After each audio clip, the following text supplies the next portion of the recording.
For decades, one of the most prolific serial predators in California history lived a quiet suburban life, mowing his lawn and shopping at the local grocery store. Between 1974 and 1986, a masked intruder terrorized California, committing at least 13 murders, over 50 rapes, and more than 100 burglaries. Law enforcement coined terrifying monikers for him: the Visalia Ransacker, the East Area Rapist, and later, the original Night Stalker. Yet for 40 years, the man behind the mask remained a ghost, slipping away into the sprawling California suburbs without leaving a definitive forensic trace. Investigators chased countless dead ends, compiled massive composite sketches, and interviewed hundreds of persons of interest, but the trail went ice cold. The monster lived right next door, completely invisible to the terrified communities he haunted. Joseph James DeAngelo Jr. did not fit the Hollywood profile of a deranged drifter or a chaotic nocturnal predator. He was a former police officer who understood law enforcement tactics, forensic evidence collection, and surveillance methods inside and out. He served in the United States Navy during the Vietnam War before joining the police department in Exeter, California, in 1973. Later, he worked as an officer in Auburn until he was fired in 1979 for shoplifting a hammer and dog repellent from a drug store. Following his dismissal, he quietly transitioned into a career as a mechanic for a supermarket distribution center, blending seamlessly into the working-class fabric of Sacramento County. Neighbors knew him as a slightly eccentric, occasionally foul-mouthed man who yelled at his lawn and worked on his motorcycles in the driveway. No one suspected that this mundane suburbanite was spending his nights prowling through dark neighborhoods, wearing a ski mask, and breaking into homes.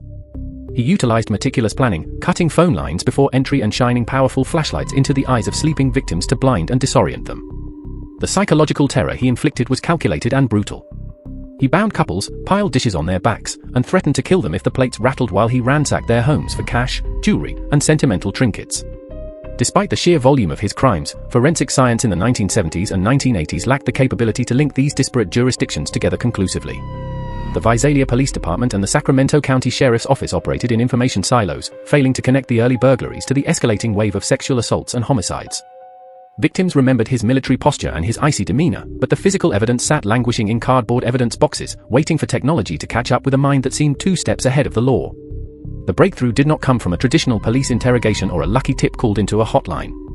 It arrived decades later, born from the rapidly evolving field of investigative genetic genealogy. In 2017, case investigator Paul Holes and prosecutor Anne-Marie Schubert teamed up to crack the cold case using familial DNA databases. Investigators uploaded the suspect's DNA profile, extracted from decades-old crime scene evidence, to public genealogy websites like GEDmatch, searching for distant relatives who had voluntarily submitted their genetic data for ancestry research. This high-risk gamble generated a massive family tree of second and third cousins. Researchers painstakingly built out dozens of branches, tracing lineages back through generations of immigrants until the family tree converged on a single pool of potential suspects of the correct age living in the right geographical region. Joseph James DeAngelo sat squarely in the crosshairs of this genealogical map. Detectives placed the 72-year-old retired mechanic under intense surveillance, following him to grocery stores and waiting for him to discard a personal item containing touch DNA.